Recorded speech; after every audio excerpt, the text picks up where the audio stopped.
പത്തനംതിട്ട ഇന്നത്തെ പ്രൊമോ വിശേഷത്തിലേക്ക് ഏവർക്കും സ്വാഗതം. അങ്ങനെ നവീന് നന്ദുവിനെ ഓഫീസിൽ പോയി കണ്ടു. അതുപോലെ നവീൻ്റെ മനസ്സിലുള്ള കാര്യങ്ങൾ, മനസ്സിൽ താൻ വിവാഹം കഴിക്കാൻ ആഗ്രഹിക്കുന്ന പെണ്ണിനെ കുറിച്ചിട്ടൊക്കെ പറയുന്നു. നന്ദു എന്ന് പറയുന്നു, ഒരിക്കലും നോ എന്ന് പറയരുത്, കാരണം നമ്മൾ നേരിട്ട് അടുത്ത് മനസ്സിലാക്കിയവരാണ്. അങ്ങനെയൊക്കെയുള്ള കാര്യങ്ങൾ പറയുകയാണ്. പിന്നെ ഞാൻ ഈ പറഞ്ഞ വിവരം ഞാൻ മറ്റൊരാളോട് നേരത്തെ തന്നെ പറഞ്ഞിട്ടുണ്ടായിരുന്നു. മറ്റാരുമല്ല, അനിയോട് എൻ്റെ ഈ ഒരു ഇഷ്ടം പറഞ്ഞിട്ടുണ്ട്. അത് കേൾക്കുമ്പോൾ നന്ദു ഒന്നുകൂടി ഷോക്ക് ആവുന്നുണ്ട്. അങ്ങനെയൊക്കെ കാര്യങ്ങളൊക്കെ പറഞ്ഞു. അപ്പോൾ ഈ ഒരു ബന്ധം തുടർന്നുകൊണ്ട് പോകാനായിട്ട് ഞാനിപ്പോൾ വീട്ടിലോട്ട് ചെന്ന് നേരിട്ട് ചോദിക്കാൻ പോവാണെന്നൊക്കെ പറഞ്ഞിട്ടാണ് നവീൻ അവിടുന്ന് അങ്ങനെ പോരുന്നത്. നേരെ നന്ദുവിൻ്റെ വീട്ടിൽ ചെല്ലുന്ന സമയത്ത് കനയ്ക്ക് പണ്ടേ നവീനൊരു താല്പര്യം ഉണ്ടായിരുന്നു. അതിനെ അപ്പോൾ ആദ്യമേ ഗോവിന്ദനൊരു വല്ലായ്മ തോന്നുന്നുണ്ട്. കാരണം ആ ഒരു നിശ്ചയം മുടക്കിക്കൊണ്ട് നന്ദുവാണല്ലോ അവിടെ ഈ ഒരു എസ് എന്നുള്ള രീതി അവിടെ മുത്തശ്ശനെ വിളിക്കുന്നത്. അപ്പോൾ സംഭവിക്കാൻ പാടില്ലാത്തതൊക്കെ സംഭവിച്ചു, അന്നത്തെ സാഹചര്യം, മോൾ അങ്ങനെ ചെയ്യുന്നൊക്കെ പറയുമ്പോൾ നവീൻ പറയുന്നു, അങ്ങനെയൊന്നും പറയേണ്ട കാര്യമില്ല, അവളുടെ ഡ്യൂട്ടിയാണ് ചെയ്തത്. എന്നെ ഇതുപോലെ വേണുവും അനാമികയും നേരിട്ട് കാണാൻ വന്നിട്ടുണ്ടായിരുന്നു ആ ഒരു നിശ്ചയം മുടക്കണമെന്ന് പറഞ്ഞിട്ട്.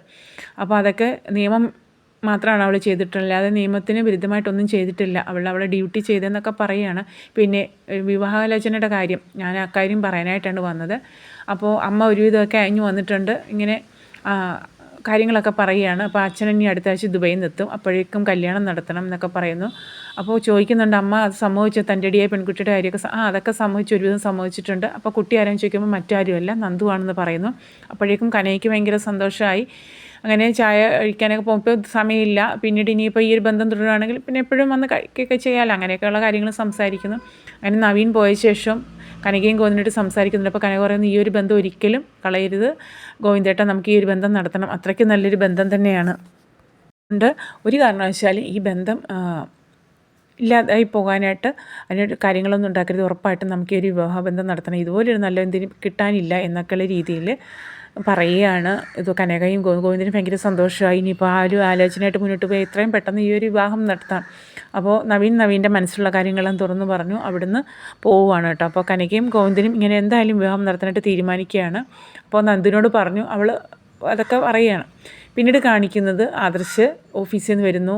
ജലജ അവിടെ ആരെയും ഫോൺ ചെയ്തിട്ട് ഫോൺ വെച്ചിട്ട് തിരിയുമ്പോഴാണ് ആദർശിനെ കാണുന്നത്. അപ്പോൾ ആദർശിനോട് പറഞ്ഞു, വാമോനെ എന്തായാലും നീ മിടുക്കനാണ്, കാരണം നിൻ്റെ മുത്തശ്ശൻ്റെ ആഗ്രഹം പോലെ നീ അത്രയും ഉയർച്ച എത്തിയല്ലോ, നീ കാര്യങ്ങളെല്ലാം നേടി, നീ ഇപ്പോൾ പഴയതുപോലെ MD കസേരയിലെത്തി എന്നൊക്കെ പറയുകയാണ്. അതിന് അപ്പച്ചിക്ക് സന്തോഷമേ ഉള്ളൂ എന്നൊക്കെ പറയുന്നു.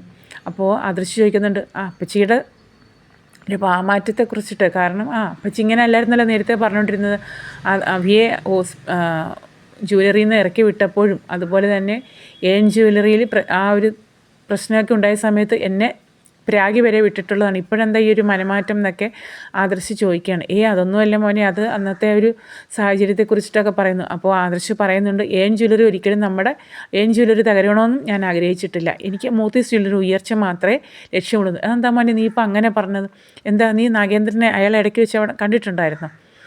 ഞാൻ 1-2 തവണ കണ്ടു. അപ്പോൾ എന്താ അയാളെന്താ വല്ലതും പറഞ്ഞോ? ഞാൻ നേരിട്ട് കണ്ടിട്ടുണ്ട്, പക്ഷേ അയാളോട്ട് സംസാരിച്ച് അങ്ങനെയൊന്നും ഇല്ലയെന്ന് പറയുന്നു. എന്താ അപ്പച്ചിക്കൊരു ഭയം പോലെ? അല്ല, ഞാൻ ചോദിച്ചെന്നേ ഉള്ളൂ. അപ്പോൾ ജലജയ്ക്കൊരു പേടിയുണ്ട്, ഇനി നാഗേന്ദ്രൻ എന്തെങ്കിലും സത്യങ്ങൾ വിളിച്ചിട്ട് ആദർശിനോട് പറഞ്ഞു എന്നൊക്കെ, അതിൻ്റെ ഒരു ടെൻഷനിലാണ് ജലജ. ആദർശിന് അത് മനസ്സിലാവുന്നുണ്ട്, ജലജയുടെ ഓരോ ഭാവമാറ്റങ്ങളും കാണുമ്പോൾ. അതിനുശേഷം ആദർശ് നേരെ നയനെ എടുത്ത് ചിരിച്ചപ്പോൾ നയനെ വളരെ വളരെ ഹാപ്പിയായിട്ട് കാണുന്നുണ്ട്. എന്താണ് നിൻ്റെ മുഖത്ത് പതിവില്ലാത്തൊരു തിളക്കം എന്ന് ചോദിക്കുന്നുണ്ട്. സന്തോഷമുണ്ടല്ലോ. അത് ആദർശയുടെ ഒരു സന്തോഷമുള്ള കാര്യം തന്നെയുണ്ട്. എന്താണെന്ന് ചോദിക്കുമ്പോൾ, ഇതുപോലെ നമ്മുടെ നന്ദുവിന് നല്ലൊരു ആലോചന വന്നിട്ടുണ്ട്, പയ്യനെ എല്ലാവരും അറിയും. അതാരാ? അത് നവീനാണെന്ന് പറയുമ്പോൾ, നവീനോ? അതെ, നവീന് നന്ദുവിന് ഇഷ്ടമാണ്. ആ ഒരു വിവരം നവീൻ വീട്ടിൽ ചെന്ന് പറഞ്ഞിട്ടുണ്ടായിരുന്നു, അവൾക്ക് കിട്ടാവുന്നൊരു ഏറ്റവും നല്ലൊരു ബന്ധമാണ് നടത്തണം എന്നൊക്കെ പറയുന്നു. അപ്പോൾ ആദർശ് ചോദിക്കുന്നു, അവളുടെ അഭിപ്രായം ചോദിച്ചോ? അവളുടെ അഭിപ്രായമൊന്നും പ്രത്യേകിച്ച് അവളൊന്നും പറഞ്ഞിട്ടില്ല, പക്ഷേ അവൾക്ക് ഇഷ്ടപ്പെടാതിരിക്കാനുള്ള കഴിയില്ലല്ലോ, അവർ കുഞ്ഞുനാൾ തൊട്ടേ ഫ്രണ്ട്സ് അല്ലേ, അപ്പോൾ അവൾക്കത് ഇഷ്ടപ്പെടും, ഒരു നല്ല അടുപ്പമാണല്ലോ എന്നൊക്കെ പറയുകയാണ് നയന. അങ്ങനെ ആ ഒരു വിവാഹക്കാരിയൊക്കെ സംസാരിക്കുന്ന ആദർശനൊരു ടെൻഷനുണ്ട്, കാരണം നന്ദു സമ്മതിക്കും എന്നൊക്കെയുള്ള രീതിയിൽ. അതിനുശേഷം കിച്ചണാണ് കാണിക്കുന്നത്, തറവാട്ടിൽ തറവാട്ടിൽ. അപ്പോൾ ജലജ ഇതുപോലെ പച്ചക്കറിയൊക്കെ എടുത്ത് വെച്ച് അരിയുന്നു. ഈ ഒരു സമയത്ത് നയനെ അങ്ങോട്ട് വരുന്നു, പറഞ്ഞിട്ട് പറഞ്ഞു, അപ്പച്ചിയെ അടുക്കളയിൽ കയറ്റാൻ കൊള്ളില്ല, കാരണം അപ്പച്ചിയെ വിശ്വസിക്കാൻ കഴിയില്ല, ചിലപ്പോൾ എന്നെ കുഞ്ഞിനെ വല്ലതും ഇല്ലാതാക്കാൻ വേണ്ടി തന്നെ അപ്പച്ചി എന്തെങ്കിലും ചെയ്താൽ എങ്ങനെ അറിയാനാന്നൊക്കെ ചോദിക്കുമ്പോൾ, എന്താ മോളെ നീ ഇങ്ങനെ പറയുന്നത്? എനിക്കിഷ്ടമല്ല അപ്പച്ചി അടുക്കളയിൽ കയറി പാചകം ചെയ്യുന്നത്, എനിക്കിഷ്ടമല്ല. അപ്പോഴേക്കും ദേവേനി പറയുന്നുണ്ട്, അങ്ങനെയാണെങ്കിൽ മോൾക്ക് ഇഷ്ടമല്ലെങ്കിൽ നീ കയറണ്ട, ഞാൻ ചെയ്തോളാം. അപ്പോൾ നയനെ പറയുന്നു, വേണ്ട അമ്മ, ഞാൻ സഹായിക്കാം, വേണ്ട മോൾ അവിടെ പോയിരുന്നു, ഞാൻ കാര്യങ്ങളെല്ലാം ചെയ്തോളാം. അവളെ എനിക്ക് അത്ര വിശ്വാസമൊക്കെ ഇല്ലായിരുന്നു വിശ്വാസം. ഇതുപോലെ നേരത്തെ തന്നെ അങ്ങനെയാണല്ലോ ജലജയുടെ ഒരു പ്രവൃത്തിയും. ഇനി കഴിക്കുന്ന ആഹാരത്തിൽ കൂടി വല്ലതും ചെയ്താൽ.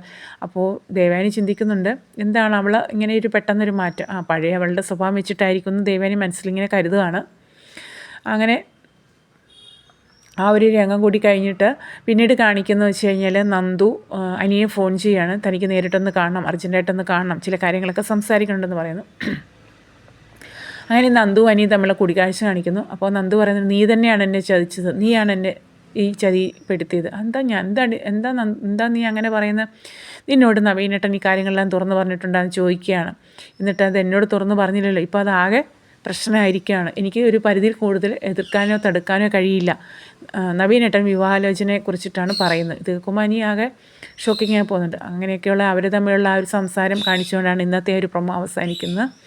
അപ്പോൾ ഉറപ്പായിട്ടും പത്രമാറ്റം മിസ് ചെയ്യരുത്, കണ്ട് സപ്പോർട്ട് ചെയ്യുക. അതുപോലെ തന്നെ ഇതൊരു കുഞ്ഞു ചാനൽ, സബ്സ്ക്രൈബ് ചെയ്യാതെ കാണുന്ന കൂട്ടർ ചാനൽ ഒന്ന് സബ്സ്ക്രൈബ് ചെയ്ത് സപ്പോർട്ട് ചെയ്യുക. പ്രൊമോ ഇഷ്ടപ്പെട്ടെങ്കിൽ ഒന്ന് ലൈക്ക് ചെയ്യാനും മറക്കരുതേ. ഓക്കെ.